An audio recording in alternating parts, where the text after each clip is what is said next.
Drop to your seat up the front, sir. Oh, thank you. Very pleased you've been re-elected, if I may say so. Thank you, Mr. Byrne. Sykes of the Early Herald, Mr. Byrne. Yes, sir. Anything further to add to what you said yesterday? Not only that I'm grateful to the Labour voters of Burnley for re-electing me, and that I'll do my damnedest to represent them in Parliament. Have you been approached to be in the Cabinet? No, The government, then? not yet. Any comment on that? They oughtn't to leave you out, Well, don't that's up they? to the Prime Minister. When shall we hear, sir? Surely they'll have you in. Well, you'd read it in the papers. What time do we get to London? 5:20, sir. Here's your compartment. You've got 4 minutes, sir.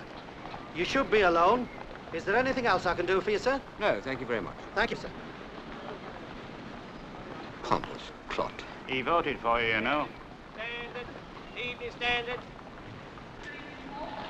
Standard. Lunchtime edition. Standard. Evening Standard.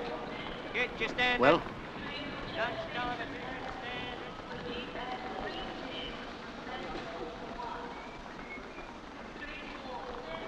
he's probably got something smaller for you. Listen to the agent talking. Will you thank the committee for me? I'll do that. Hope to see you up here again soon, Johnny. I'll be up. Haven't seen much of you lately. Mr. Byrne? Oh, Mr. Byrne, excuse me, but I saw you and I just had to come and congratulate you on your victory. Thank you. All the girls in our branch are saying that you'll be Foreign Secretary at least. Well, that's not so. I'm not in the government. Oh, dear, what a shame. Why ever not? Oh, dear, you must be disappointed. Well, we must serve the cause as best we can, man. Yes, but, oh, well, I must dash now. If you'll excuse me. Goodbye. Goodbye. Porter! Oh, Porter, did you put my luggage in the van? That's what I represent, or 9/10 of it. Goodbye, Frank. Thanks for all your work. Bye, Johnny. Regards to the wife. Hope we'll be seeing her again before long, too. Yes, I'll bring her up.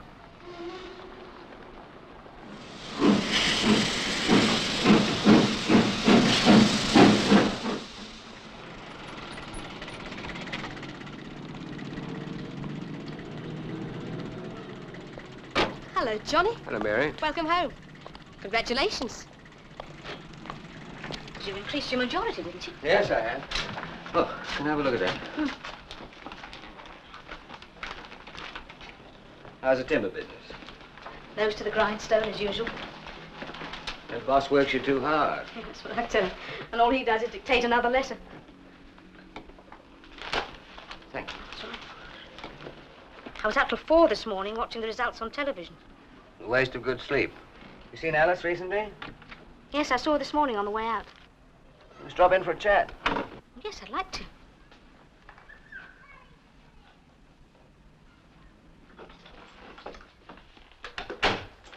Alice? Alice? I'm in the bathroom. What a mess.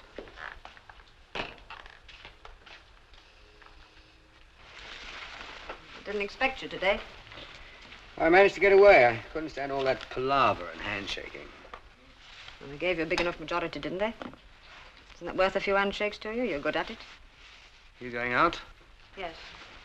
It's a meeting of the welfare subcommittee. It may go on. You'll find some tins and things in the kitchen, I think. Well, that takes care of my welfare. Well, you didn't say you were coming. I'd probably turn in early. Your bed's made up in your room. You don't seem very glad to see me. Sorry. I can't quite think why I should be. And I can't quite remember when you were. Oh, Johnny. Don't let's start on that. The return of the conqueror, not a rose petal on the floor, just a sardine in the cupboard. And I've run out of rose petals and forgot to order any more. Alice, any messages, phone or anything? I'm from Downing Street. Yes. No. What do you expect? Prime Minister's chosen all the right-wing ministers he could. Well, all the names are not out yet. There may be something. Something small. I've told you. Told you again, you should take a stand against them. You could be leading the left now if you hadn't lick-spittled around hoping for a job. I'm not a lick-spittle. I'm what you'd call a fascist hyena. I can't stop now, Johnny, but I want to talk to you sometime. No, real words. We've been using sign language for as long as I can remember. Words don't mean much to you anymore, do they? I live by them. Well, truth doesn't, then. I shan't disturb you coming in. Sure you would.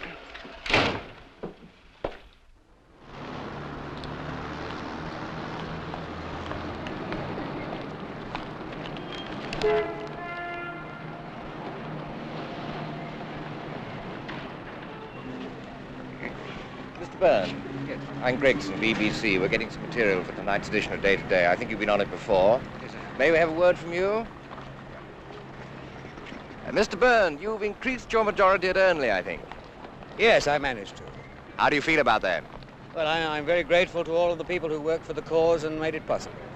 Mr. Byrne, I think it was rather generally expected that the Prime Minister would include you in his government. Would you care to comment on that?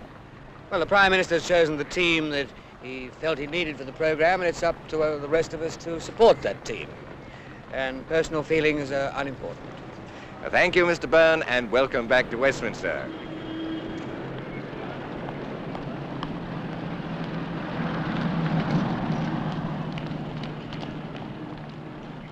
So you're in again. Nice to see you back. It was a tight squeeze. We had a couple of recounts. I managed pretty comfortably. I think I had a good agent. Hello, you made it. Hello, Johnny. See you back safely, Johnny. Increased your majority, didn't you, lad? Oh, just about. What's it feel like to be on the opposition this time? Makes a change. Hello. Hello. That's Byrne. You all thought he'd get a job. Good afternoon, Mr. Byrne. Afternoon. Hello, Johnny. Welcome back. Hello, Fred. You managed to squeeze in again, huh? And squeeze is the operative word. Better than greased. Going to the meeting? I suppose so. Well, I'll see you there. Excuse me, I'm Henderson. Oh, the new member for, Banstow. Banstow. Could you tell me where the party meeting is? Yes, I'll take you along. There's plenty of time. Let's have a cup of coffee on the terrace. Oh, thanks very much. The first thing in this place is to locate the lavatories. They're all marked members only, but then so is the cafeteria and the library and the bar. Practically everything. That must make for awkwardness. It makes for awkwardness until you've got the geography. Mr. Byrne, sir? Hmm?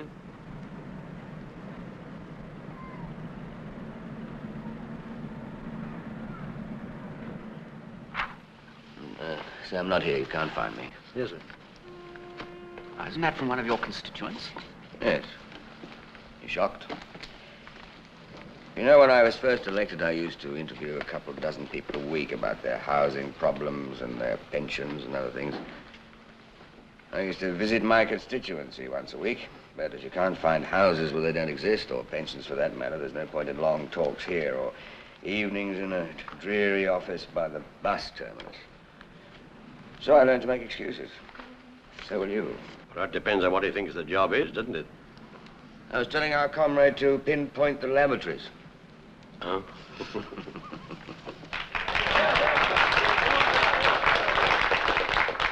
let us enjoy our moment of jubilation, but let it not be too prolonged. I have formed a government, but my problem was the embarrassment of talent at my disposal, and undoubtedly some of you will have been disappointed. I can only say this. We're all on trial again. I am. So are the ministers and undersecretaries. Even the whips are on trial. Oh, find them guilty for a start. And you too are on trial as custodians of the nation's trust in our great party. Let us, each one of us, dedicate ourselves to seeing that we do not fail that trust. Thank you.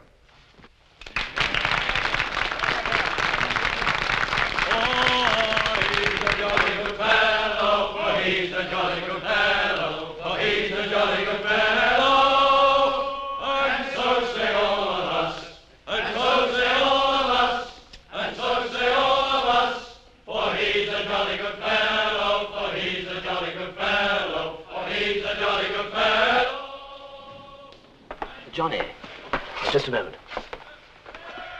A little on the over-enthusiastic side, don't you think? A little. Johnny, several of us are a bit worried about trends in the party. Really? Yes. We've called a small meeting at 3 o'clock tomorrow in one of the committee rooms. Would you care to join us? Why? Well, I thought perhaps you might have something to contribute. Perhaps you're not altogether happy about policy. Anyway, your ideas would be valuable. No, I'm sorry, Tim. I don't think so. But you aren't altogether happy about the way things are going, are you, Johnny? Perhaps not.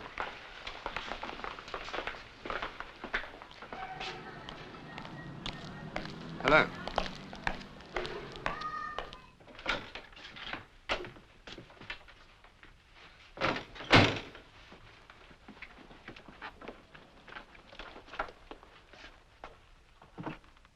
Alice, have you been tidying up?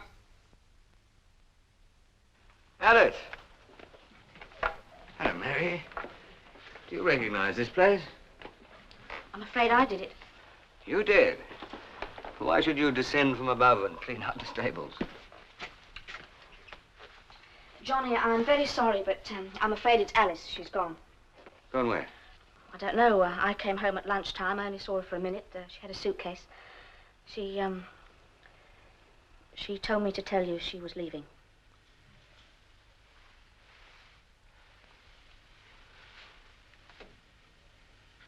I see. Deserted the sinking ship because I didn't get a job in the government, eh? I don't know. Thank you for all this, Mary. I'd offer you a drink, honey. I haven't got one. I don't use it much. It's all right. I don't feel like one, thank you. Well, what are you going to do now? I'm going to have something to eat. Will you come out to dinner with me? Well, I can't. I've got a date. I could try and break it. No, it's all right. I'll fix something for myself.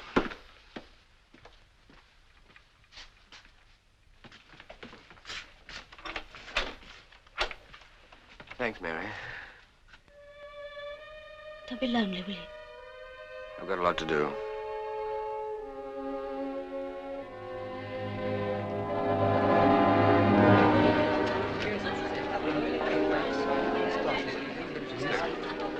Whiskey, please. They say damn difficult to find anywhere we can be alone. Unless, of course, the husband's away, and then I have to creep in the house like a criminal. Mr. Byrne, you increased your majority at Ernley, I think. Yes, I managed to. How do you feel about that? Well, I'm very grateful to the workers for our cause who made it possible. Mr. Byrne, I think it was rather generally expected that the Prime Minister would include you in his government. Would you care to comment on that? Well, the Prime Minister has chosen the team he thinks best to carry out our program, and it's up to the rest of us to support that team in every way we can. Personal ambitions are unimportant. Thank you, Mr. Byrne, and welcome back to Westminster.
I'm sorry.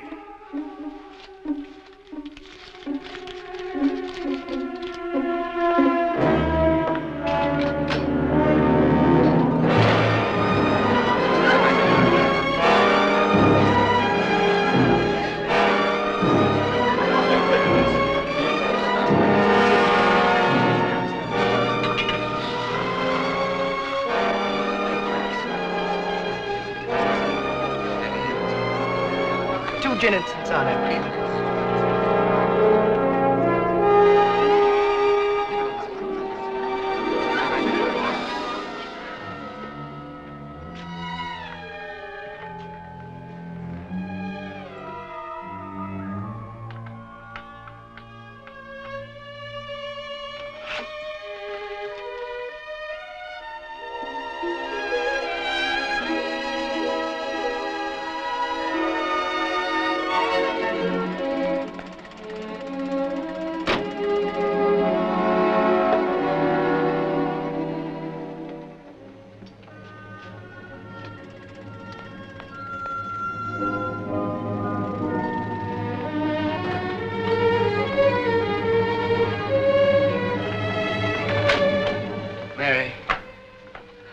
got your note. Come along up. No, you come in here. I've fixed it all up.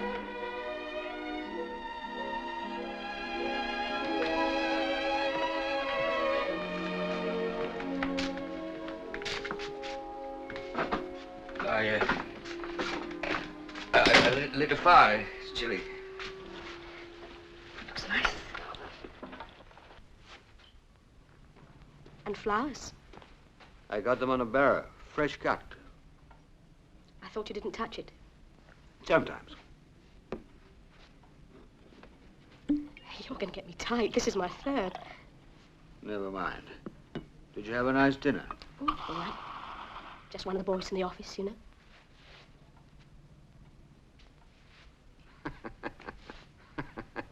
What is it? This stuff. We signed the pledge together, Alice and I, when we were two Sunday school kids, 8 and 9, in a piddling little Yorkshire town you've never heard of. We were childhood sweethearts. She lived next door. Both of our parents were mad about politics. Good old-fashioned working-class labor. I suppose that's what started me. I wonder if Alice has broken the pledge. I don't even know.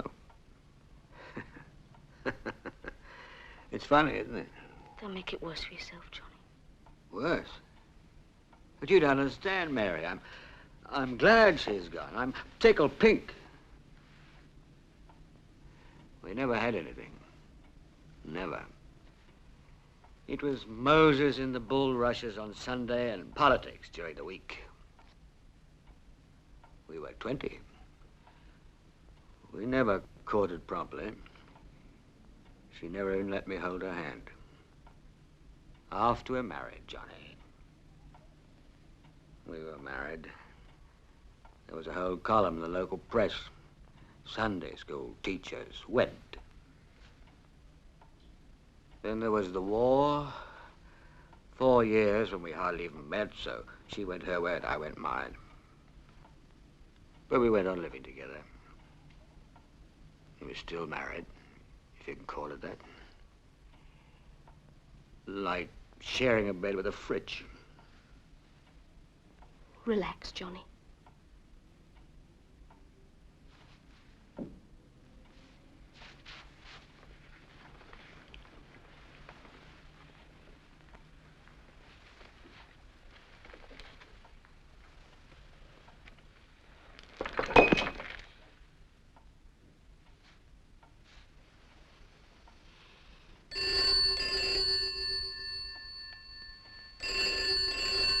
I'll leave you.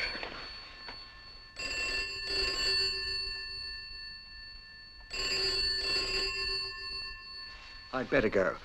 It may be... Alice? No, Downing Street. There may be a change.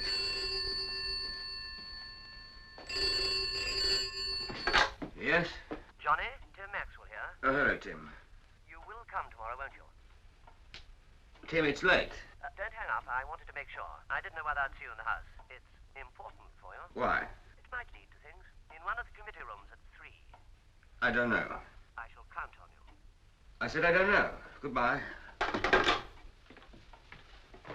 Mary, you're not going. Yes, it's getting late. You said so yourself. No, no. Well, because I answered the phone, it might have been important. Nothing wrong in ambition, Johnny. Oh, come on. No, you'll save your kisses for the Prime Minister, Mr. Byrne. Mary, come back. You bitch.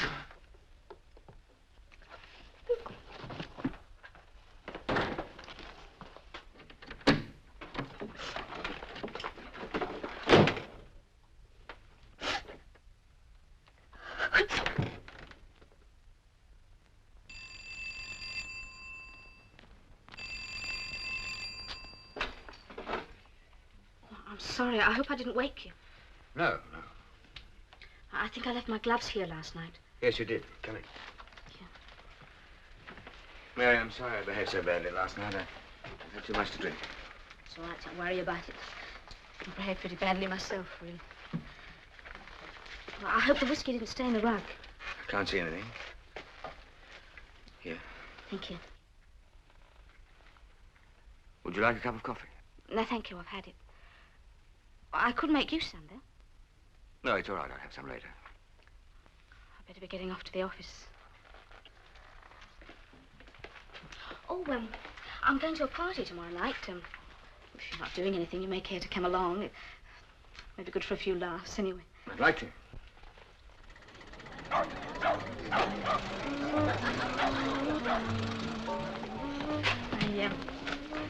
hope you're going to enjoy this. Why not? I don't go to many. Oh, that's just it. Well, Sheila's all right, but our parties are apt to be a little mixed. Let's mix it a little more.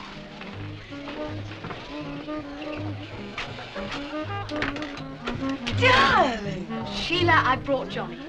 Mary's brought Johnny, and Johnny's brought gin. Darling, darling Johnny. Well, come in.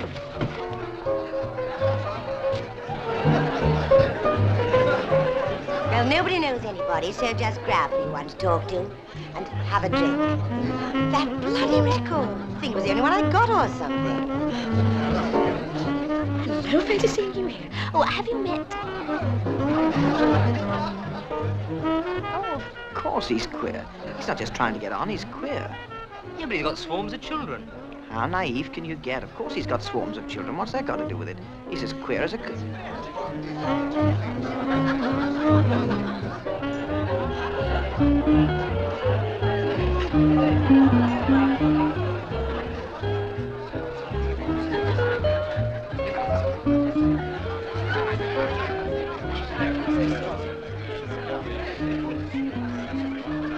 Do you mind? Vanish, will you please?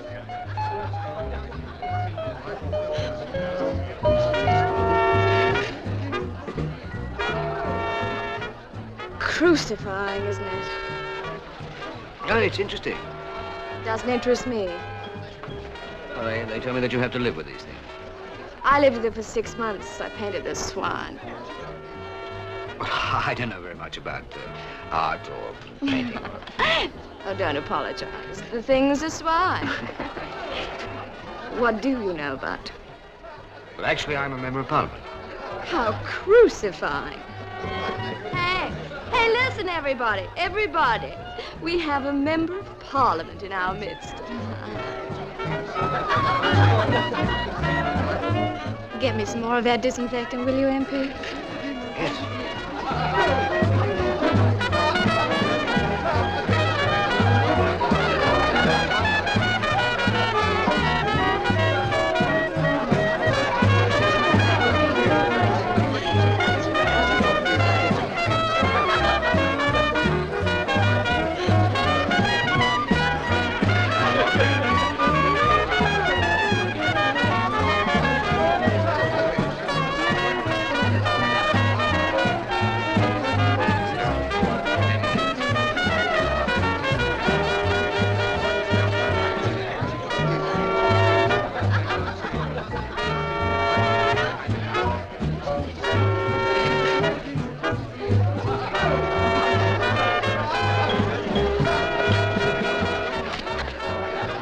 Sorry. That's all right.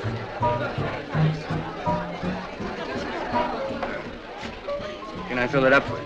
Thank you. I'm John Byrne. Yes, I know. I'm Pauline West. How did you know? Well, you lectured to me once at the London School of Economics. Oh, good heavens, did I?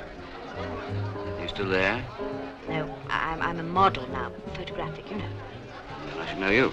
Oh, I don't see why there are hundreds of us. At my age, we all look alike. How young are you?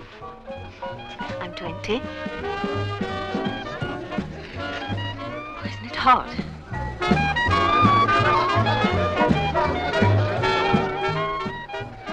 Why don't you take your coat off? Go on, you're not lecturing now.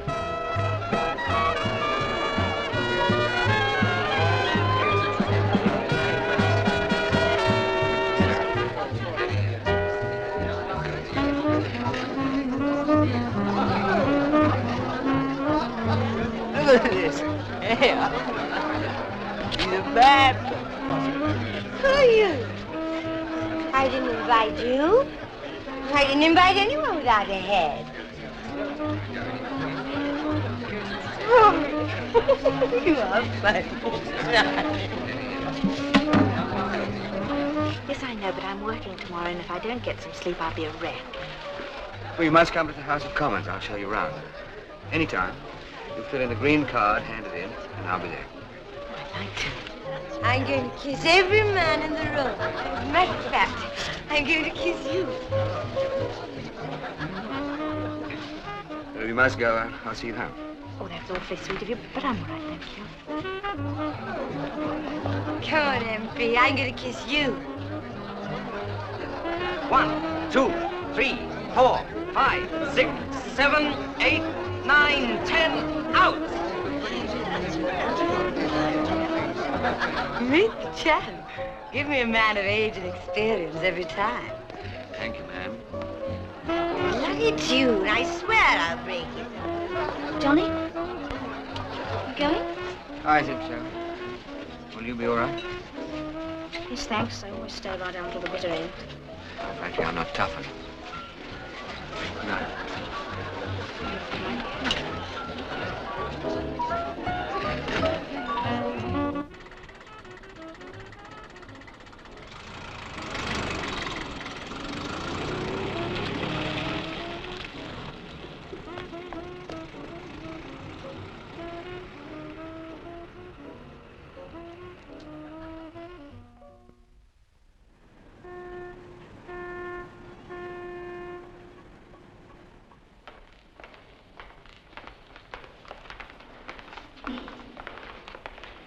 Anything for me? No, sir. Were you expecting a visitor, Mr. Byrne? I may be. Let me know at once. Miss West. Certainly, sir. Mr. Byrne? There is a card for you after all. Sorry, sir.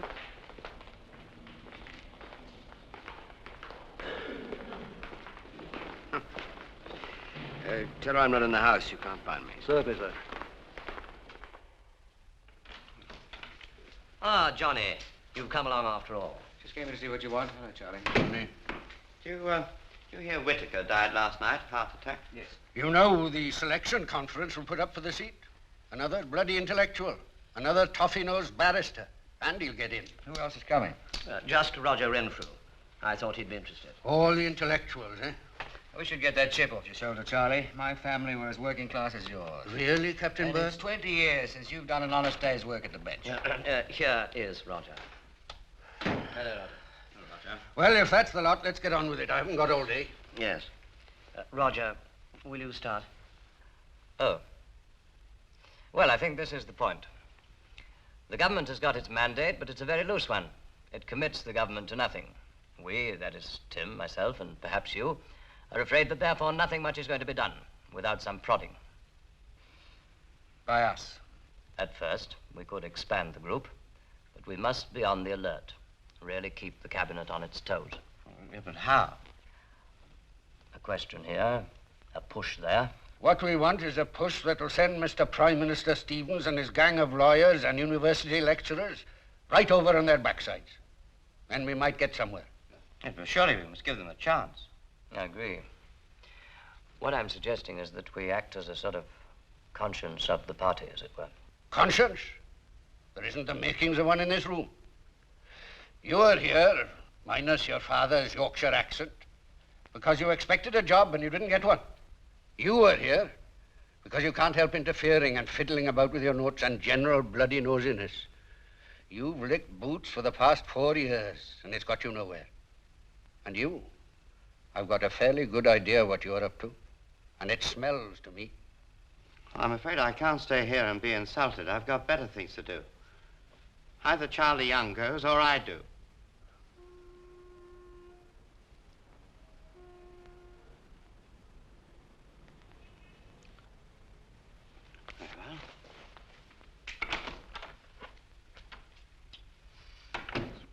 Within 3 minutes, he'll be at the Prime Minister's door. 2 if he runs. 4, and the Prime Minister's private secretary will know all about this little meeting. And why not? We must bide our time. I agree. We must wait for a really big issue. In the meanwhile, we should meet from time to time to discuss things. I mean, we want to do a useful job, but nothing disruptive. Exactly. Perhaps we should have a chairman. Though, of course, it's quite informal. You, I suppose. I thought Johnny. He's got the qualifications. Good idea. Johnny? Well, if you want me for the odd meeting, I don't see any harm in it. Yes. All right.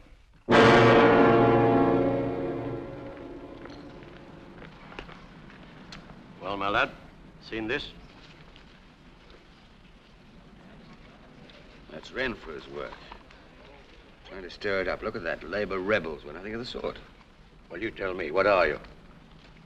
Well, some of us had a meeting this afternoon. We're trying to get together a discussion group to keep an eye on policy. Discussion group? What, with Renfrew there? I'm not fooled, and neither are you. You know Renfrew's game. Unless you're simpler than you look. You start as a discussion group. The opposition press smell a split in the party and give you a build-up. Next, you become the darling of the cranks, the Revolution by Wednesday Brigade. Do you know the harm you can do to the government? Don't tell me you haven't thought it all out. Look, we're not that important. Not now, you're not. But by the time the newspapers get finished with you, you'll think you are, then damn me you will be, and then the trouble will start. Doesn't loyalty mean anything to you? I'm not a rebel. The Labour Party's not perfect. Things change. Johnny, I knew your father when we were in prison together in 1916 as conscientious objectors. I knew your mother when she was a lass in Bradley, delivering handbills for the suffragettes. They had more bloody guts in their toes than you've got in your belly.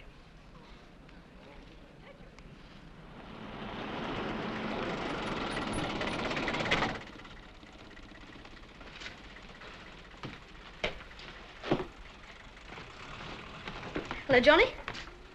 Hello. I was just putting the milk bottles out and I heard you come in. Do you feel like coming out for a nightcap? I've got some whiskey. No, thanks, not tonight. I'm whacked. Did you get home all right last night? Yes, thanks. Did you? Yes. She's pretty. Who? Oh, her. Do you happen to know anything about her? Don't you? Well, it's just that I promised to show her at the House of Commons, and I'd like to know where to get in touch with her. Oh, come on. She's young enough to be my daughter. It's just that she's interested in Parliament. Yes, I see. You sure you won't come up? No, thanks. Thank you for last night. Good night. Yeah.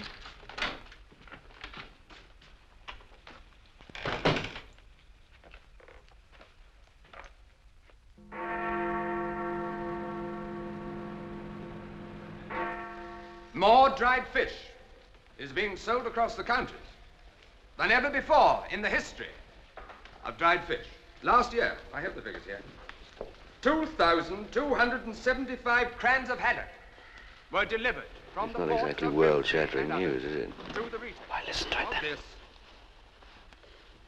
Now, this vast business is of vital importance to not only the north of England, but to the whole of the British Isles. It employs many hundreds of thousands of our population. Its product is on every table in the land, in one form or another. But the government, the Ministry of Agriculture and Fisheries, do not seem to have appreciated this fact.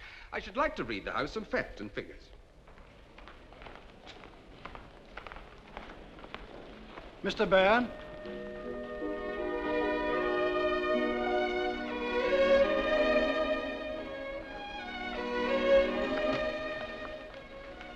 Hello, I hope you haven't been waiting long. No. Terry and I have just been guessing who are the members and who are the visitors. This is Terry Langham. How do you do? How do you do, sir? Was this a bad time to come? I mean, are we interrupting? Not at all. Let's go on the terrace and have a look at the view. It's called the best club in Europe. Frightfully stuffy and absolutely nothing to do. Except put on a beaming smile to visitors and say, I hope you haven't been waiting long. Part of the act. Oh, but it's not quite true, is it, sir? I mean, you do work very hard, really. Terry's keen on politics. Really? I wish I knew as much about it as you do, sir. Well, you'll have to wait till you get to my ripe old age. Are you keen on politics? Not awfully, I'm afraid. politics are all right. It's the politicians you want to run a mile from. Not always. Mostly always. Oh, she'll be more interested when she's old enough to vote. Don't be pompous, Terry. Well, I'll show you around the rest of it, then I'll get you a seat in the strangers' gallery. I'm afraid I can't meet you afterwards. I'm busy.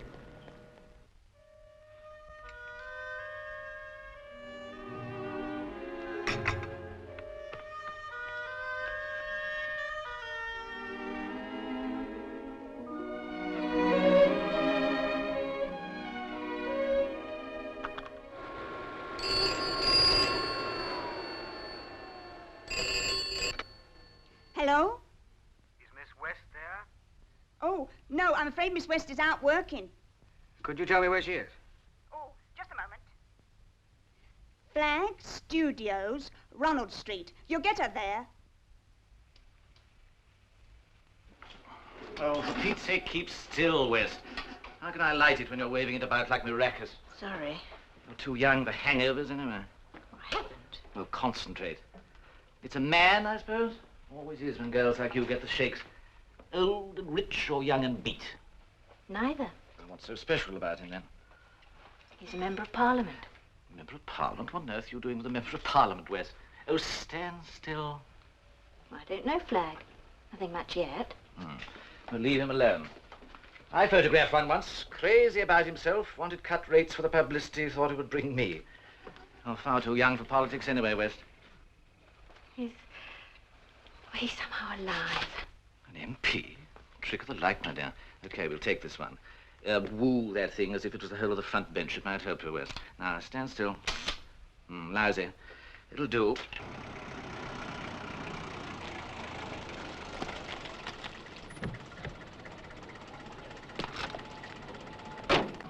Hold the thing high up.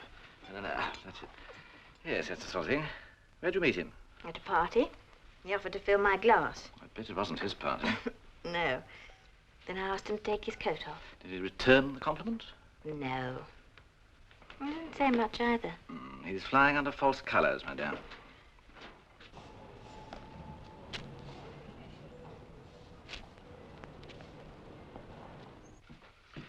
Okay, West. And if our combined efforts this morning sell one single ruddy saucepan, I'll give you a party. Fine. Coat's on all round, though. Well, they're just bumps to me, West. I've seen too many of them in this game. Off you go. You in love? I don't know. I might be going to be. Go slow. You're a sensitive plant. Goodbye.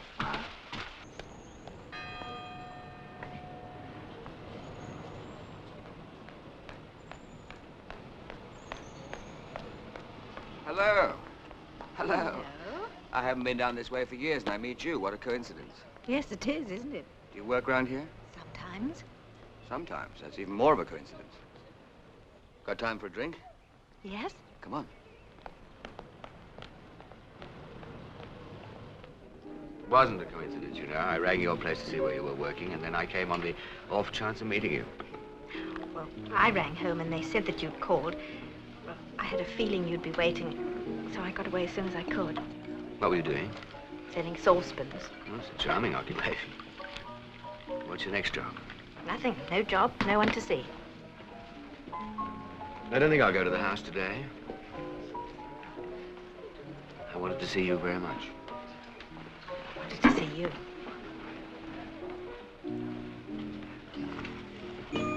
Cheers.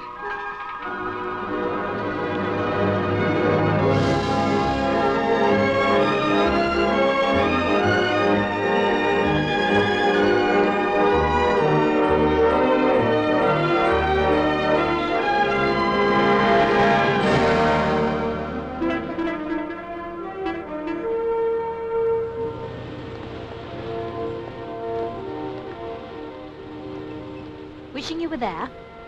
No, they can get along without me. Even if they couldn't. No. I've been looking you up.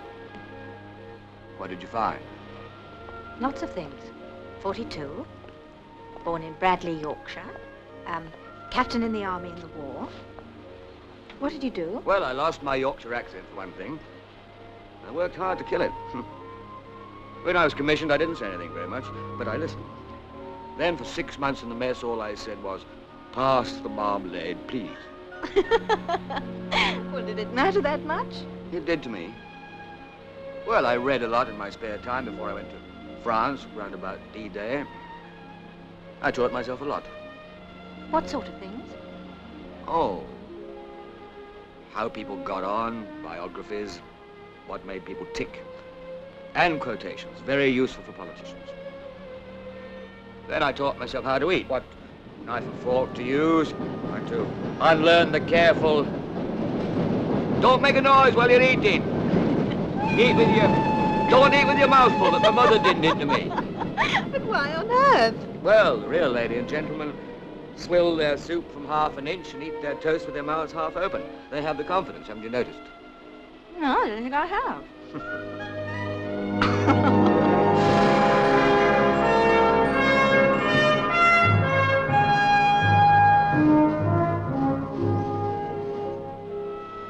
People seem to think you'd be in the government. Well, I'm not. Why? Well, I suppose I'm not as good as I thought I was. Some people say I'm ambitious for the wrong reasons. They're probably right. Disappointed? I've thought of nothing else since I left the army and went into politics. I can understand living for a cause, but I can't understand living for an ambition. What went wrong, Johnny? You must have believed in something at some time. I suppose I did. What about you? You got any ambitions? Oh, the usual sort. Home, children, that sort of thing.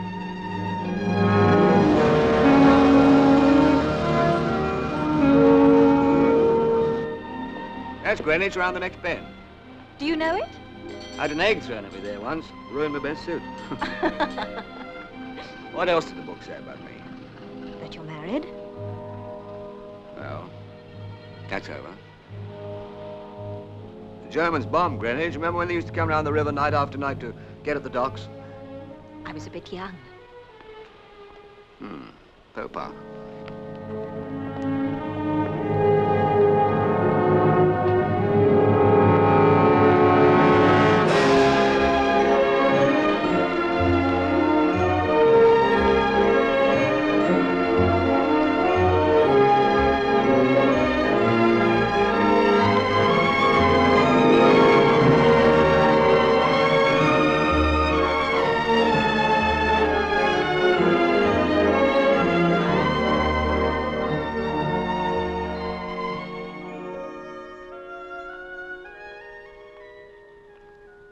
This conversation's gone on a long time. Yes, it has. I don't mean the one with words, I mean the silent one. Has it gone on too long? No. It hasn't.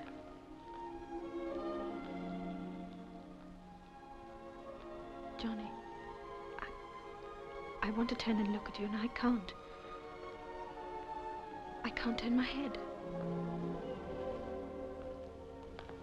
Just hold my hand.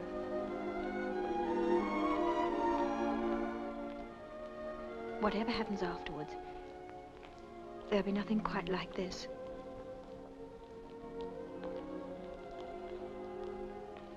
When I met you at that party, I couldn't think of anything to say except, do you enjoy being in Parliament? So I didn't say anything. You didn't have to say anything. Oh, I did so want to meet you again. Confession over. Shall we go? Just a minute.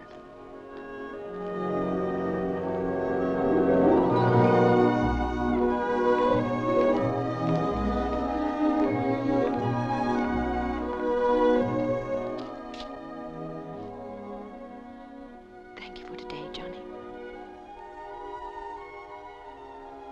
Will you have lunch with me tomorrow? Tomorrow? Let me see. I've got a job in the morning. Toothpaste. It won't take long. Yes, I'd love to. I'll ring you. Good night, Johnny. Good night.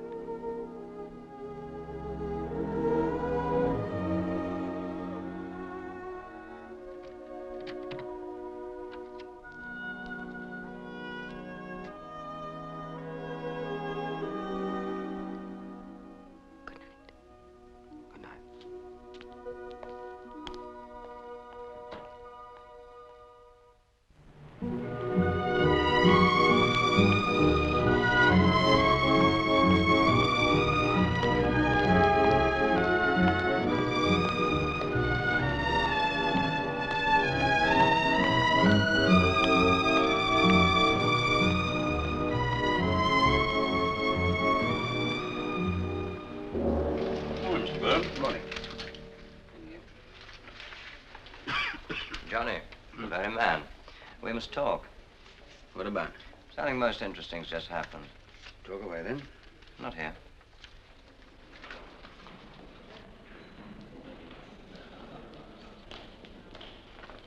This may be the big issue we've been waiting for. It's come earlier than we expected. Look, the government's proposing to send troops in to destroy a democratically elected assembly.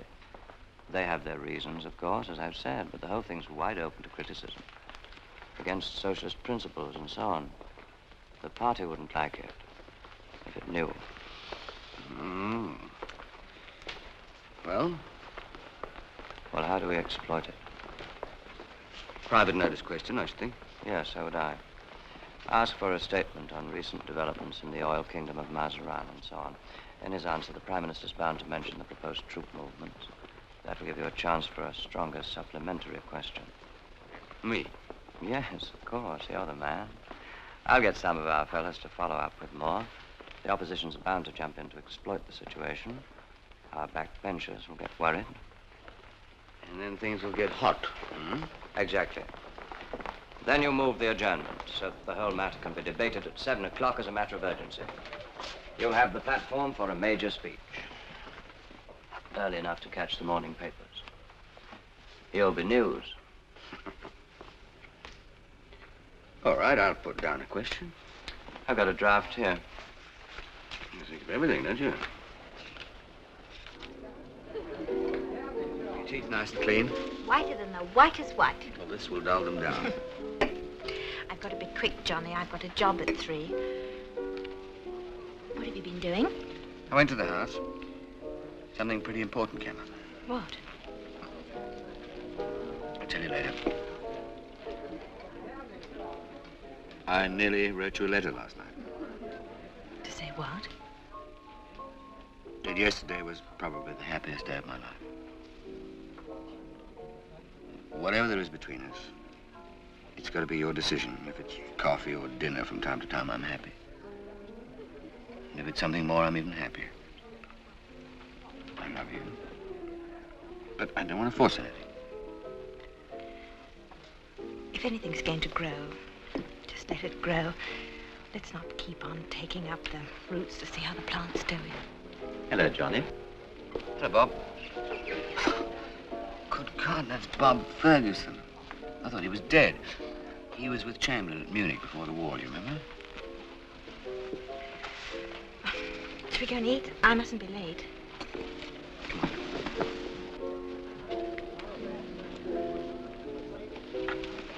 Handsome couple.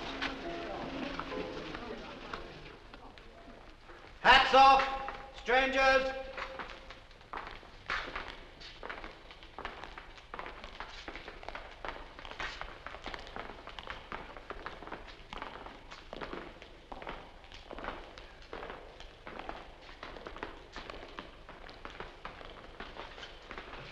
Can the Prime Minister make a statement to the House on the subject of his forthcoming visit to Washington? I'm going to Washington next month at the invitation of the President for informal talks which will, I trust, range over a wide field. As the House will remember, my predecessor in my office visited Washington early this year. Things are now different. The President is eager to be informed of the government's broad policies and intentions. And for my part, I shall be very happy to renew his acquaintance and with our advisors have talks on different subjects which will, I am sure, be beneficial to both our countries. I hope the House will not press me at this stage for an agenda. It does not exist. But on my return, I will give honourable members as full a report as is consistent with discretion. Johnny, good of you to come. PM wanted me to have a word about this private notice question. I wonder whether we could set your mind at rest if you're really worried about Mazaran. Well, he says that I want a statement. If there's something to be said, it should be said. If there's nothing to say, it doesn't matter much. Well, there's something to say next week when the situation's clarified. Look here, Johnny, I'll be frank with you. It might be embarrassing to make a statement tomorrow. Well, I think the Prime Minister should keep the House informed as he goes along. You know what you're doing. You're trying to create the maximum trouble for the party. I'm trying to see that the party isn't bulldozed into something which will betray its principles. Like to talk it over with the PM? I'd like to.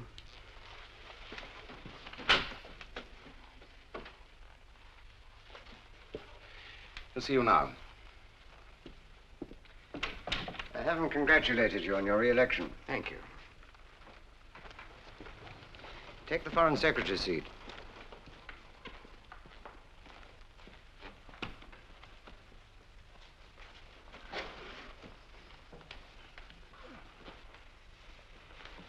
Now, this question. I can, of course, arrange to avoid it. You can, but that would leave the facts as they are. And on the facts, I can issue a press statement. What facts have you? That you propose to send 2 battalions of airborne troops to help the Sheikh of Mazram destroy the Democratic Assembly. Where did you hear this? Do you deny that? No. Then I'd interpret the move in a different way. The Nationalist Party, which controls the Democratic Assembly, is financed from behind the Iron Curtain. There's a feeling that they were about to oust the Sheikh and establish a political link with the communists. A feeling, is that all? Saudi Arabia would then move in to prevent the link. And anything could happen. We prefer not to leave any loose ends lying about. I think the party will accept my interpretation rather than yours. Perhaps so. Perhaps not. So, you press on with the question. I'm sorry, but I must. Where did you get your information?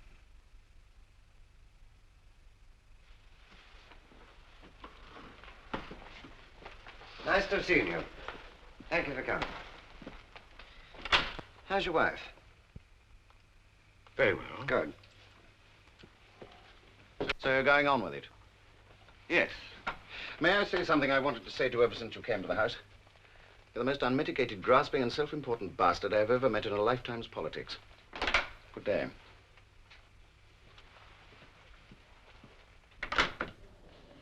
Pauline, I'm glad I got you there. Darling, I'm sorry I can't see you tonight. I've got a terribly important speech I've got to work on. What a shame. Well, never mind. You must do it, of course. What's it about? I'm afraid I can't tell you at the moment. Are you going to be free tomorrow? Yes. Well, look, come round to my place at about 10:30 and I'll give you a cup of coffee. All right, fine. Goodbye.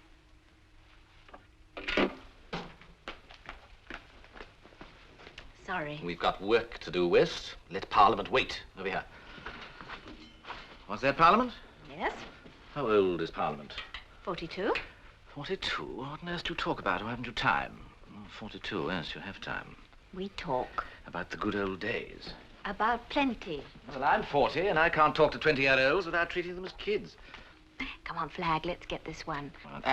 Keep still.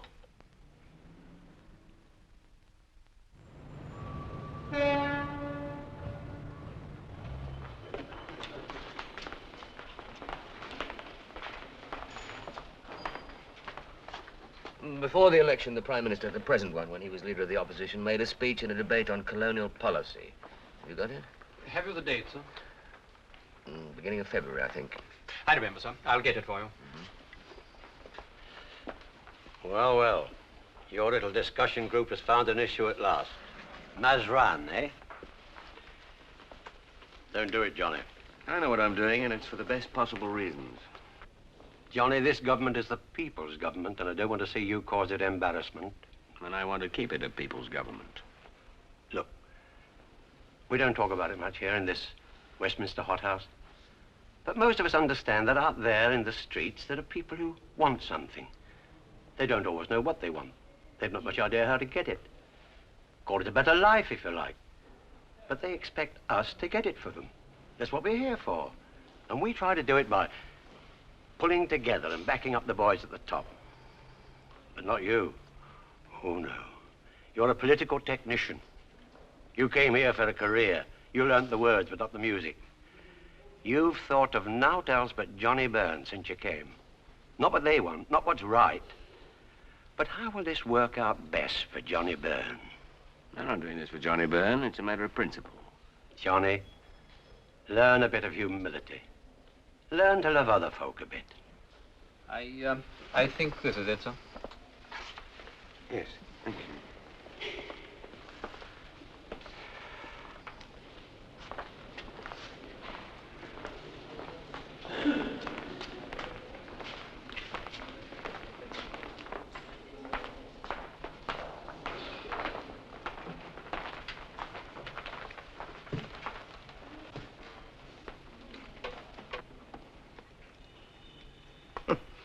Listen to this. Stephen speaking. An elected government in a colonial or trust territory may not always agree with us. Its duty is to serve its own purposes, not ours.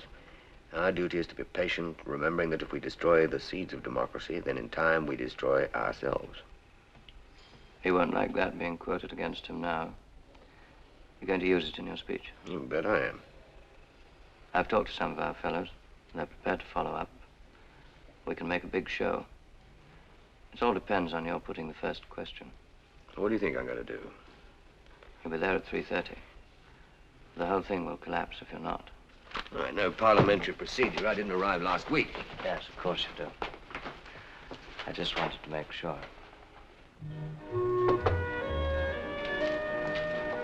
Hello. Here, let me take this. You can pick it up later. Where are we going? Well, let's go on the roof again. I have to be in the house this afternoon. Oh, what time? About half past 2. Well, let's go on the water anyway. All by ourselves.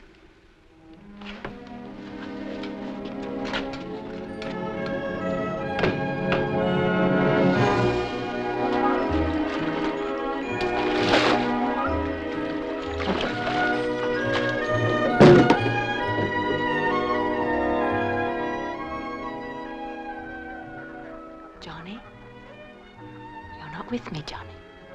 I was thinking, You're sweating. why is it that men always sweat and women only perspire?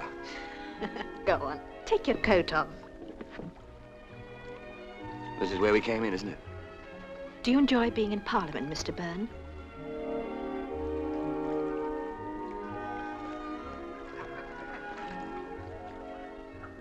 Go on, take your shirt off. Try a little sun.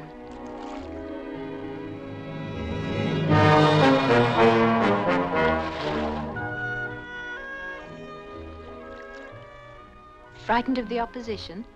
Exhibitionist. I'll take my tie off and that's all.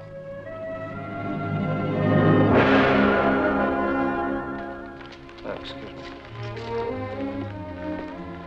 What are you doing, talking to a couple of the opposition, boss? I know what I'm doing. We got your follow-up questions ready. Don't worry. See you, Johnny.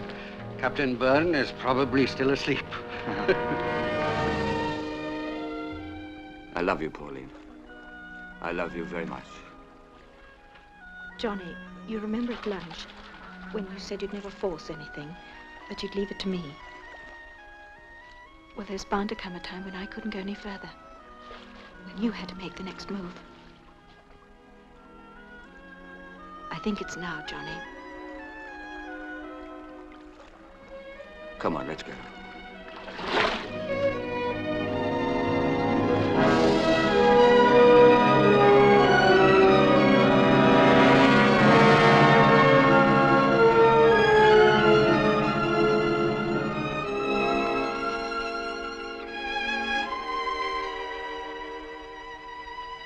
I love you.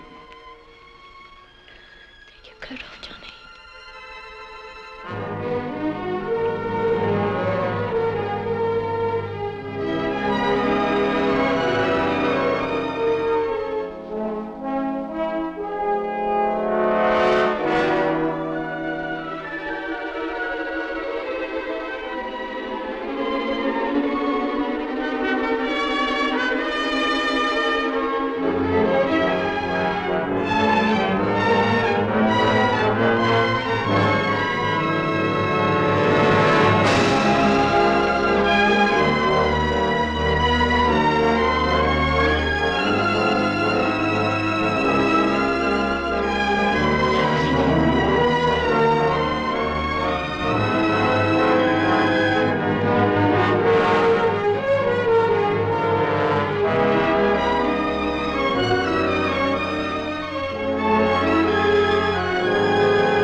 Don't worry.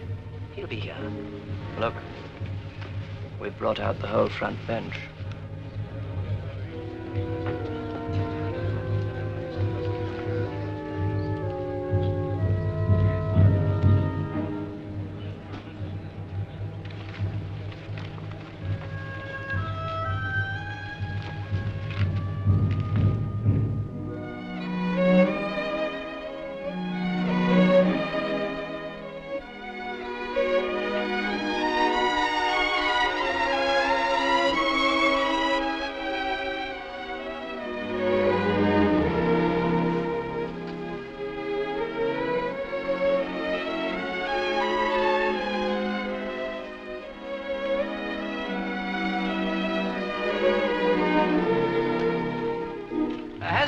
Secretary, any further information to give the House concerning the incidents alleged to have occurred in Bowden Prison on the night of May the 20th?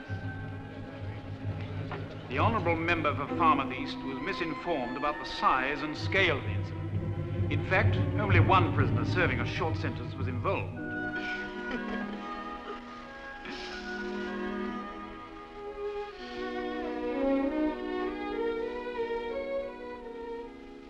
Do you know what time it is? It's 3:45. Your speech. You should have been there. My great speech. Was it important?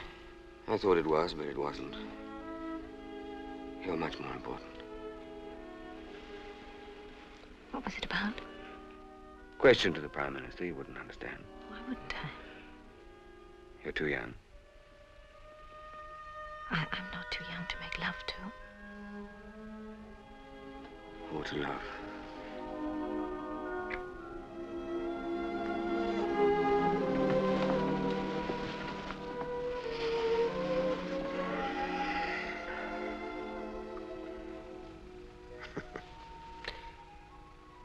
They'll never believe me. They'll say that Andrews frightened me off.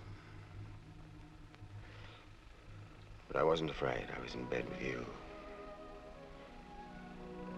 We weren't either of us afraid.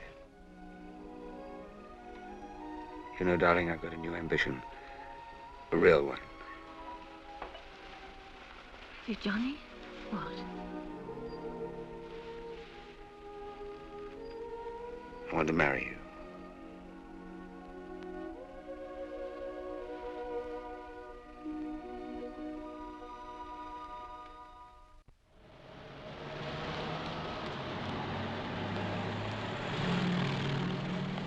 Hello, Fred.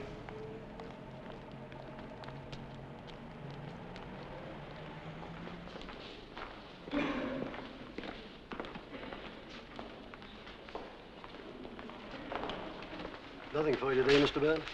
That's good. Who got at you? Nobody got at me. Then why weren't you here yesterday? Save your speeches for the local meetings, Charlie. Traitor. Damn traitor. Morning. Johnny. I didn't mean to speak to you. Don't. I think you behave very badly. You've let us down and you betrayed the people of Mazran. What happened, Johnny? I changed my mind. Why? That's my business. Or should we say, I was impressed by some of the points the Prime Minister put to me. Firstly, I don't believe you.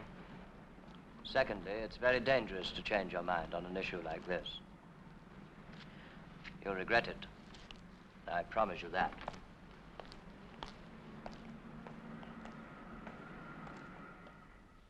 Could I speak to Miss West, please? Oh, I'm afraid she isn't here. Oh, it's John Byrne. She told me to call at 11:15. Oh, Mr. Byrne, yes, I've got a message for you. Miss West said, could you meet her at Euston Station at 7 o'clock, platform 14? Is she going away? I'm afraid I couldn't say. Well, could you tell me where she is now? I'm afraid I couldn't say. Thank you.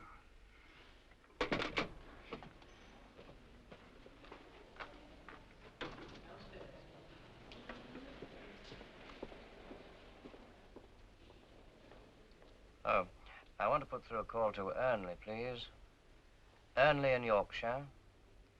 Mr. Edward Collins. I don't know the number, but you'll get him through the local Labour Party office.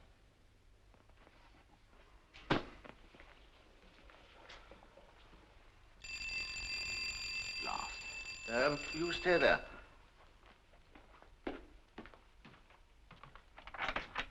Oh, you're early. Your booking's at 12:30. Aren't you Farquharson's whiskey? No. Oh, pity. Good type for it. Starting to grey, distinguished, and... Oh, well. My name is Byrne. Is Miss West here? West? No, I've got a half-witted blonde and a cask of deodorant in there, that's all. Byrne, MP? Yes.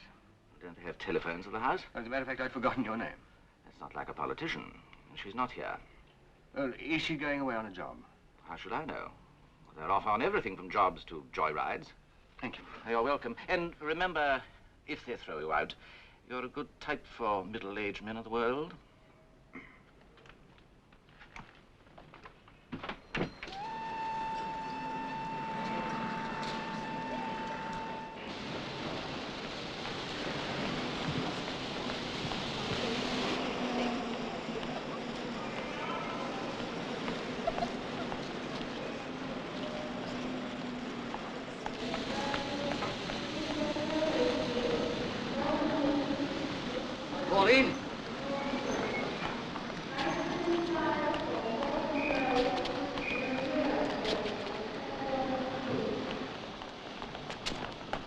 Pauline, No, not yet. I must find a seat.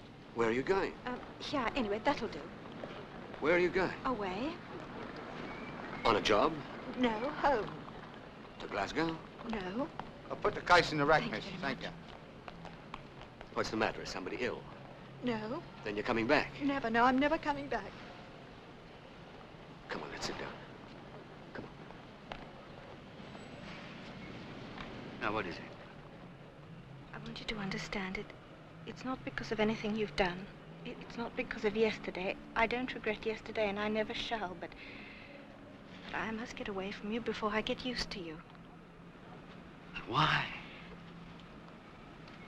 Johnny, look away. Don't look at me. You look away this time. It's not age, not physically. But you once asked me if I had an ambition, and I said yes. A home and children. But before you have all that, you've got to have a husband. I have thought about it, Johnny. Well, it seems we've both been thinking. I was going to divorce Alice, marry you, and make my flat into a home. I admit I haven't thought about children, but there could be some. Yes, but you didn't think about them.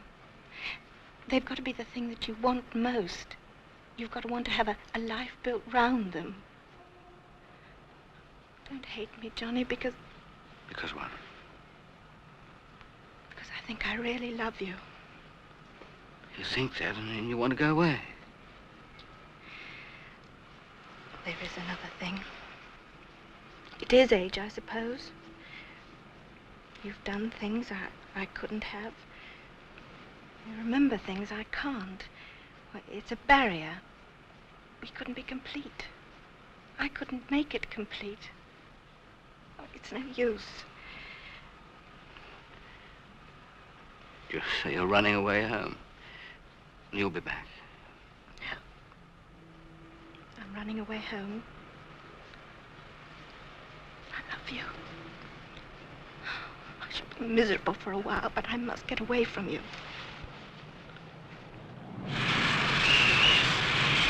Take your seats, please.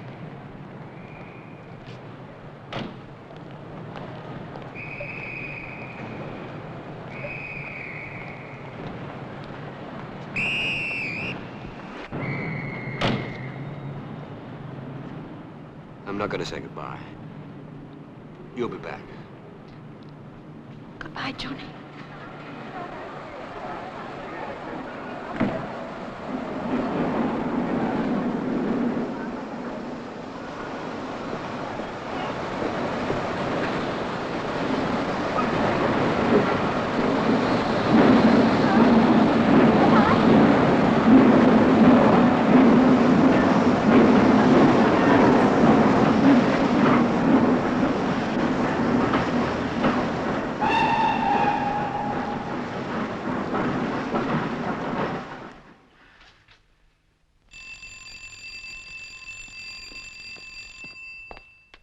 Pauline. Sorry to butt in, Johnny, but your phone's been ringing all evening. I came down to take a message. Who was it? Better have your key back. Mr. Drake from Ernley. He says he wants you to be at the monthly meeting tomorrow. There's been a bit of trouble. He wants you to be there. What trouble? Don't know. He didn't say. It sounded as though they were gunning for you. I see. Well, thanks. Johnny. You all right? I'm fine. How's Pauline? She's all right. Mary, I may have to go to Ernley tomorrow and stay the night. Pauline will probably be here tomorrow. If you see her, be sweet and make her feel at home. Here's the key. Tell her to stay and I'll phone her in the evening. And don't let her go. Yes, all right. Thanks, pal.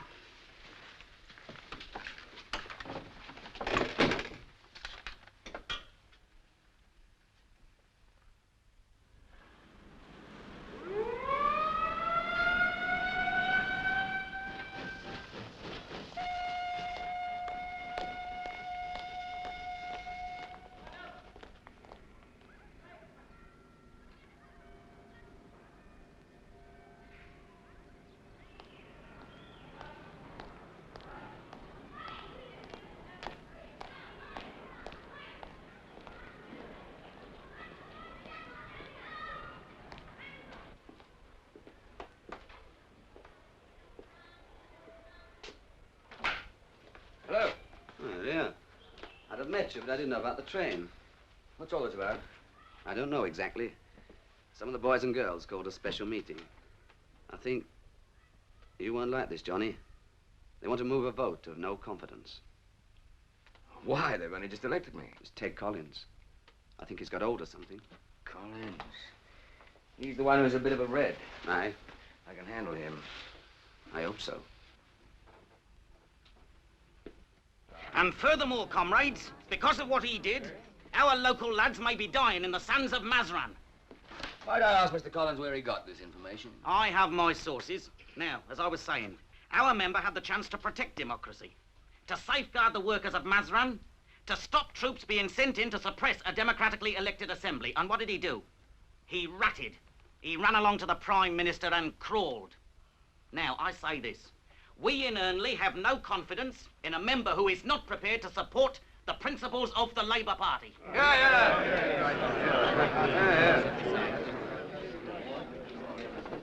And in seconding this motion, I'd like to say that this is not the first time our member has let us down. How often do we see him here? He should be here regularly to listen to our views instead of airing his own on television. Well... Right. Order! I've been to see our member in London twice about Mrs. Rogers and her trouble with her landlord. And he wasn't there neither time. Or so they said. And Mrs. Rogers and her daughter-in-law both wrote, but they didn't get no answer. Oh, and Mrs. Rogers' daughter-in-law sent a stamp. Well, we public figures have a lot to put up with. But, and blunt speaking is my motto, I say Johnnie Byrne has got a bit too big for his boots. I'm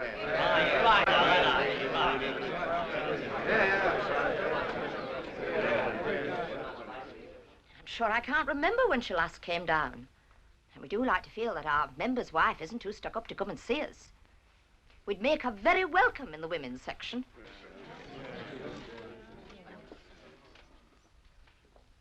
Comrades and fellow members of the Ernley Labour Party local committee, I'm quite aware of your concern about Mazran, and as far as the questions that you've asked me are concerned, the very earnest questions that you've asked me. By seeing the Prime Minister, I was seeking, both loyally and privately, to use my influence rather than embarrass the government in the House of Commons and in front of the whole country. I'm happy to say that the Prime Minister took me completely into his confidence and gave me firm assurances. I know I can speak in confidence to you. Assurances which were right, as time will prove. I'm afraid I can't divulge them to this meeting because I gave my word, but I can tell you this, that all will be well, and I make no apology for what I've done. Now, as to the charge that I have neglected the constituency, I'd like to tell you this. In the past year, I have addressed 92 public meetings up and down the country as my contribution towards unseating the Tories. I have also lectured to 14 weekend schools as part of the Labour Party educational drive. And my wife has done everything she can towards the defeat of the Conservatives. I cannot imagine that my course of action has been wrong. But as that defeat is so convincingly achieved, of course I will resume my visits here and do all in my power for the people of this constituency who did me the honor of electing me. And I promise not to show my ugly mug on TV unless asked to do so by the National Executive. Therefore, you needn't worry about the children having nightmares.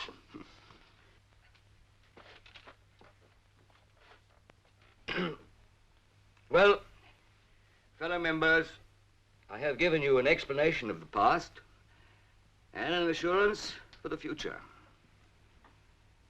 And all that's left to say is that I will see you next Friday when I come here to do all I can for my fellow Labour members of this great town.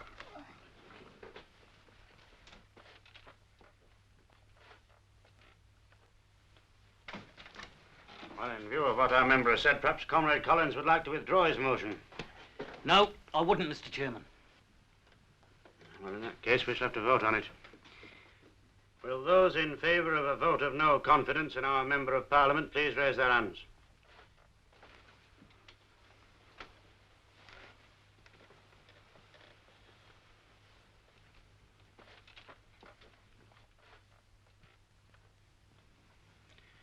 Those against?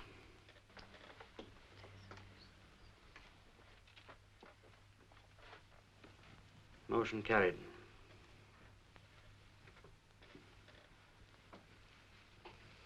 Friends, I'd like to make an appeal to you. The news of this vote is bound to get out, and it can't do the party any good so soon after the election. Now, let's say to our Johnny here that he's on probation, as it were, and we'll see how things work out in the future. Are you all agreed? No. That's right. Give him another chance. That's right. Yes, I think that's in order. Oh, all Eh? right.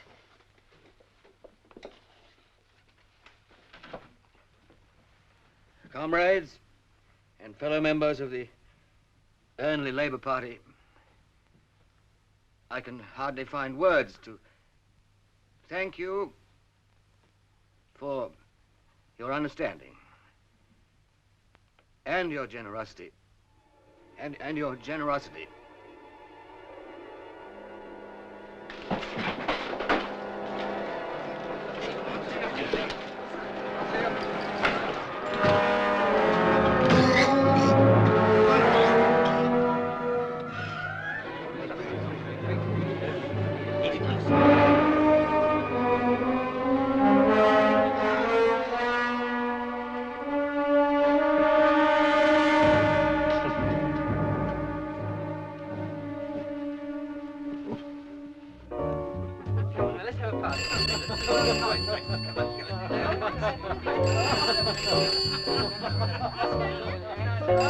Yes, hello.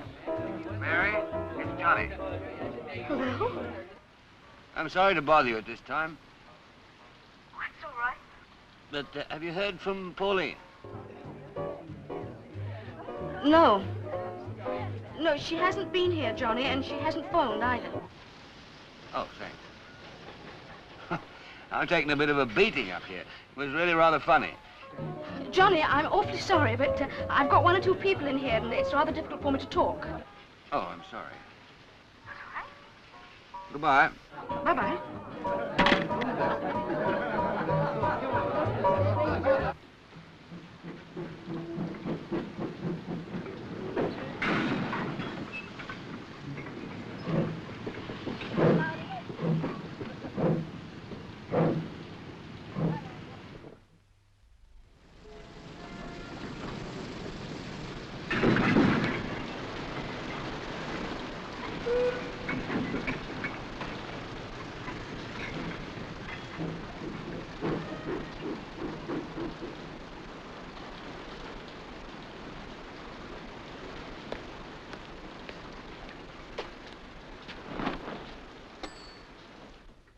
Well, she did leave an address, but just for letters. She said I wasn't to pass it on, Mr. Byrne. Well, look, I'm a member of Parliament, as you may know, and I can't waste time. Miss West's been doing some work for me. It's most imperative that I get in touch with her today. Well, I don't know. I said I was a member of Parliament. I have a most important debate today. I need certain papers. And it's most inconsiderate of her to have let me down like this. Well, of course, in that case, I'll go and find the address.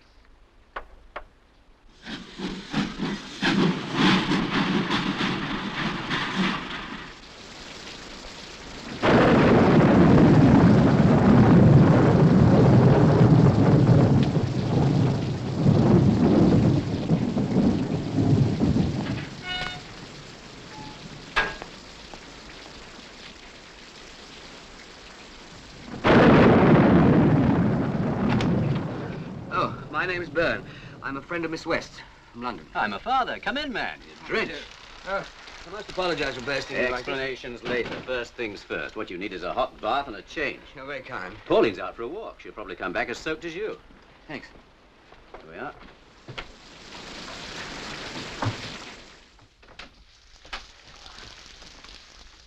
Oh, you were right, Daddy. It did rain.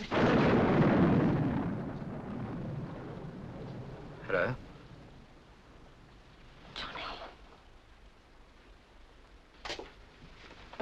A surprise for you, Pauline. All right, Byrne? Yes, fine. Not a bad fit. Mr. Byrne arrived soaked, darling.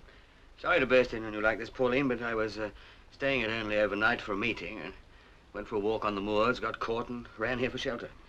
What a coincidence. Well, I remember that you said you lived at Shotley. I asked at the post office.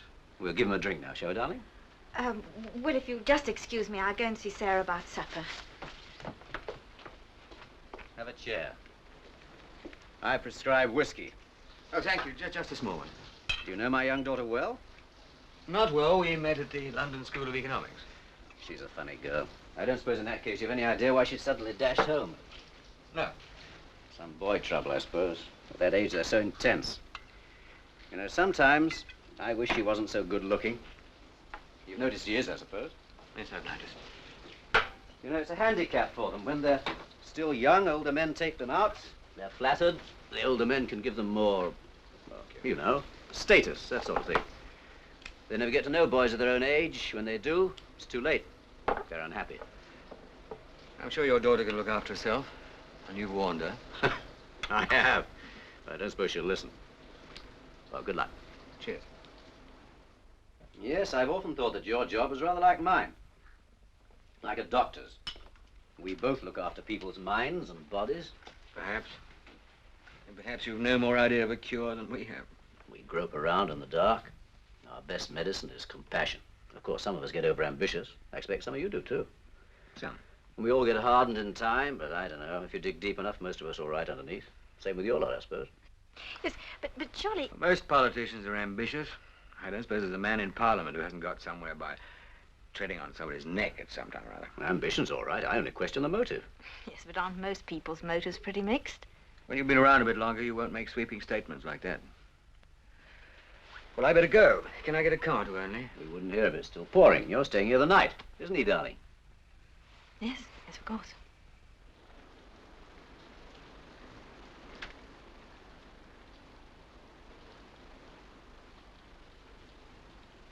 Johnny?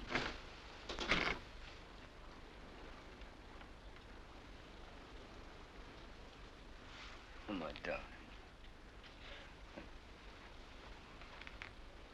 Why did you follow me?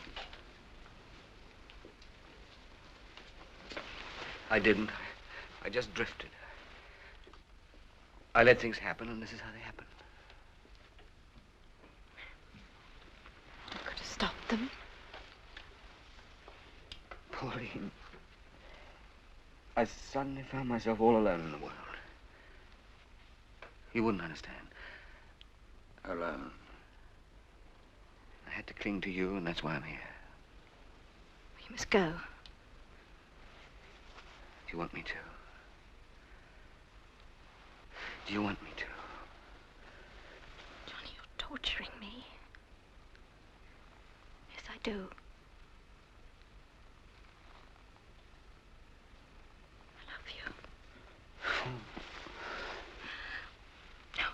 Many different ways. I found that out since I left you for certain. But then you see, it wouldn't work. I was right. You and Daddy proved it tonight. It's another world. Treated me like a child. Snubbed me. Oh, I did it on purpose so that he wouldn't guess. Yes, I know.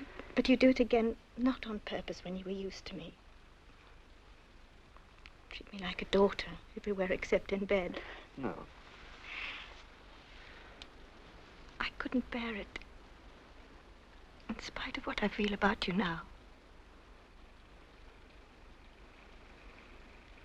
If you want me very badly, you can have me. No one will hear. You can have me.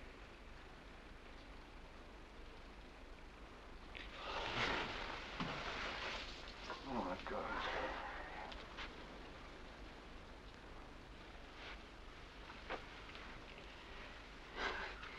You're right. I won't pester you anymore. You go away and marry some lusty young man and have children. I mean that. Now go away, please.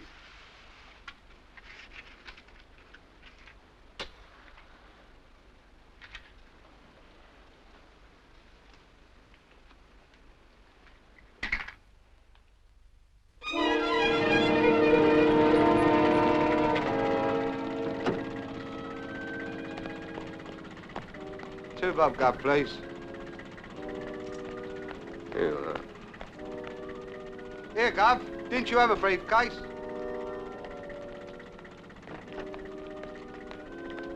State secrets. The government would fall if anybody found this. Thank you. Good night. Good night, Gov.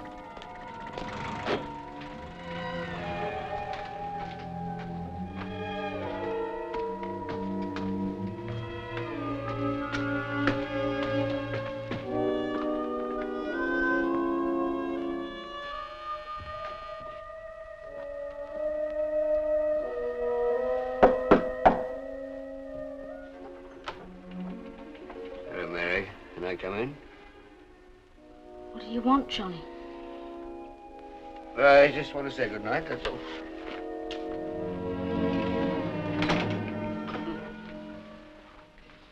You're drunk, aren't you? No. I'm relaxed. No more worries. No more anything. I'm just relaxed. You'd better go to bed. Yes, let's go to bed. Go downstairs, Johnny. We'll be friendly. You were friendly enough the other night. Please, go downstairs. You're teasing. I want to kiss you, Mary. Just think of whiskey. Why don't you go and kiss Pauline? Mary's jealous. Is she?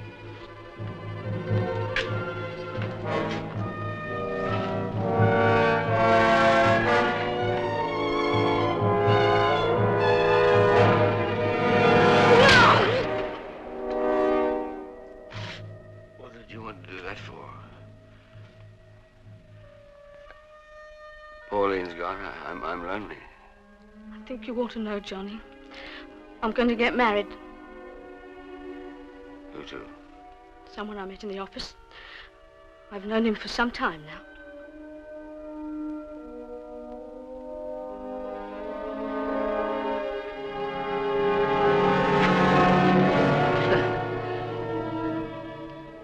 Nobody wants me.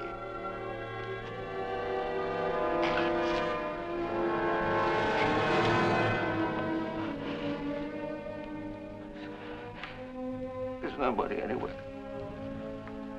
I just wanted to be with someone. It's too late, Johnny.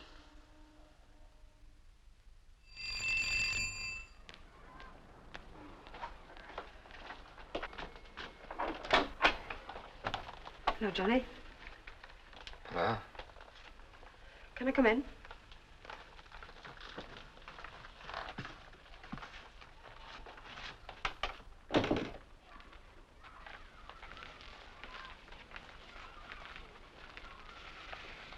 Mary? No. What do you want, Alice? I want to talk to you. What have you done to yourself? Nothing. Well, I've had my hair done. Bought a few things. Do you like it?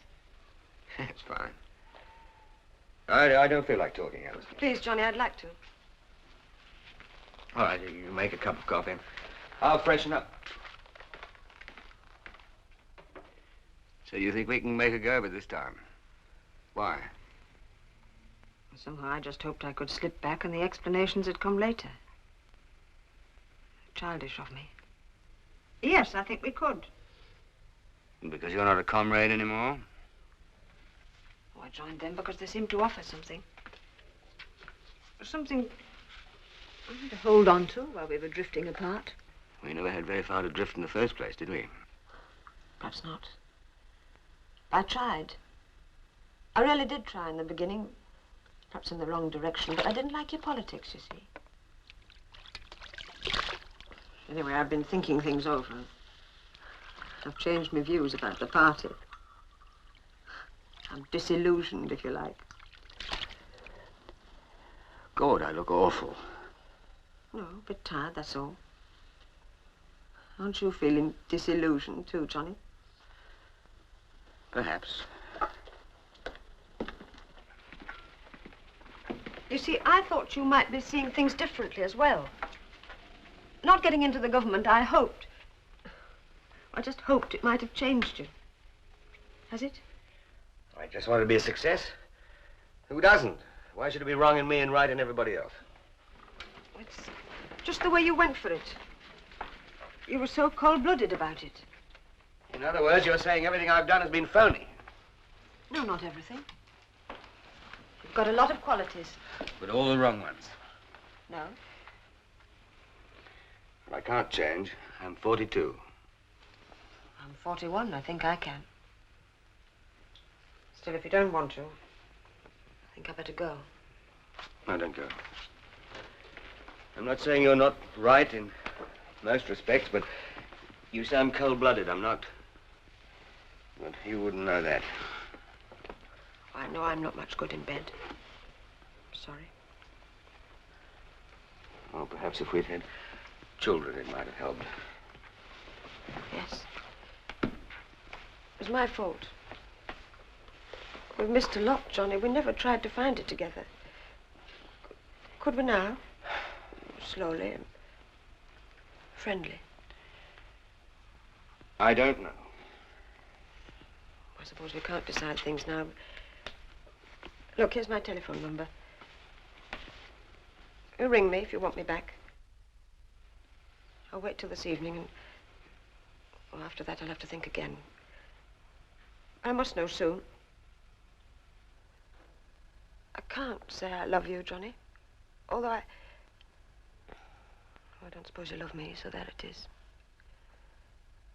Apart from each other, we haven't got much in this world, have we? We could have more. Together.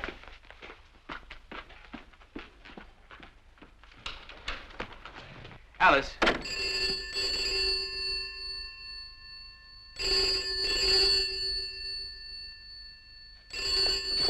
Hello, yes?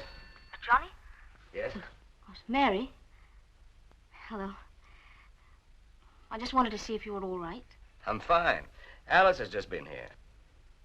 Alice? Yes, we're getting together again. I'm glad, Johnny.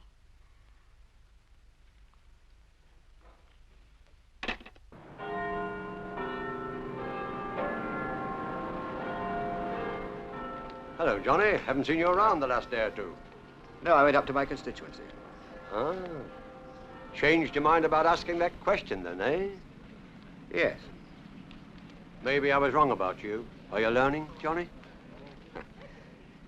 Maybe I am. I said some pretty rough things to you. I'm sorry. Forget it, Fred. How's the missus? Alice, she's fine. That's grand. I remember her when she was just a kid. She was a good lass. A bit prickly, maybe, but a good lass. Aye. I'm glad she's all right. May I join you? It's a bit full. Yes, come sit down, lad. Are you finding your way about by now? Oh, yes, thanks. Lavatories and all. There's a line in the paper about Mazrin. Seems to have quietened down. You had something to do with that, didn't you? He did. I just had a chat with the Prime Minister, that's all. Ah, behind the throne, eh? No, just a backbencher and always will be. Oh, no bad thing to be either. I've seen the big lads come and go. It's usually the same. One minute you got the papers hanging on your lips, then bang, you come down overnight. In the morning you're looking for a chair here at the table to rest your backside. Right, Johnny? Dead right. From the back benches, you can watch the ulcers sprout and the arteries hardening and then get home earlier to supper with your wife. It's comfortable to be out of the race. You'll find out. Sooner or later.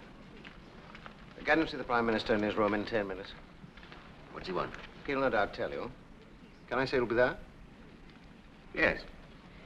Probably about Mazran. I'm going to telephone Alice.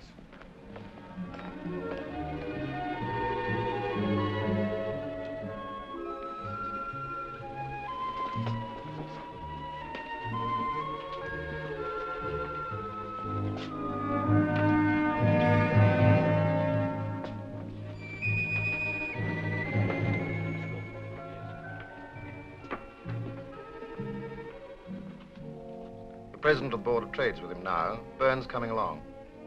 I'll be in the chamber. Right.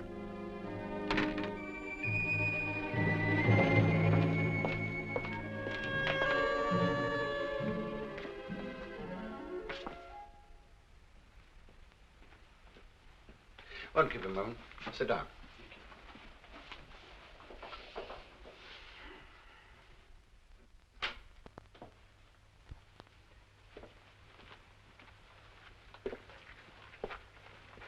Goodbye. Come in, Johnny. Sit down.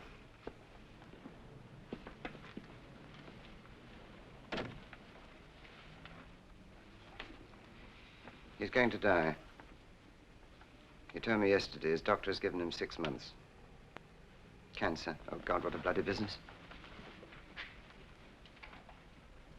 He's going to walk out of this place and never come back. He's going home to his garden in the north. Oh, blast it, he's going to plant flowers for the spring and he'll never see them grow.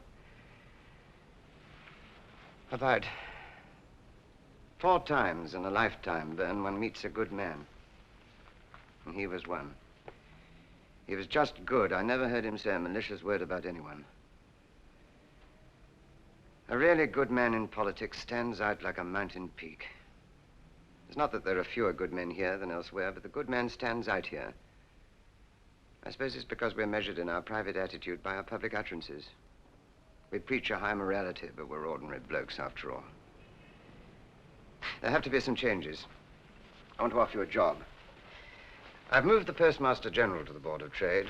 The Assistant Postmaster General will take over the department, and I want you to take over as assistant. You'll find it a useful experience. There won't be much chance in big debates in the House, but you'll get a good show at question time, and you'll get valuable administrative experience. I'll do anything you say, Prime Minister. Good, that's settled then. The Mazran business is settled, you know. We made the Sheikh stand down. I knew you'd find a solution, sir. The best of luck, then.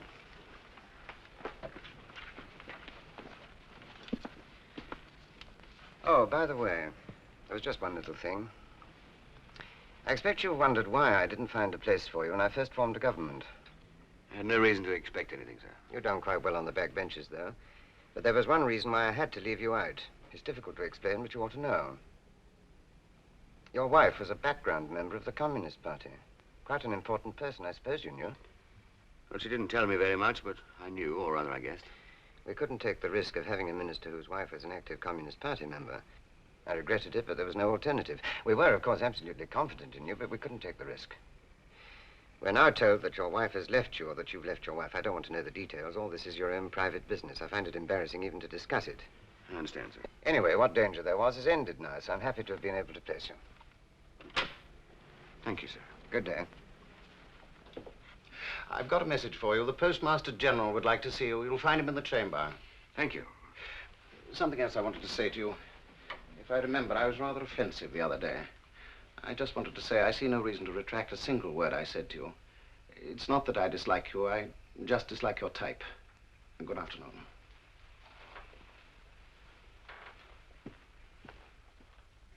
In my constituency in the West Country, there are people who have been waiting for as long as 8 years to have the telephone service brought to them. I realize that there are various economic problems connected with this whole subject. But I would ask the Postmaster General to consider seriously whether in conditions of increasing trade competition... Glad to have you, Johnny. I want to have a talk with you, but I better listen to this fellow There are first. several new light industries We'll have a drink when he sits down.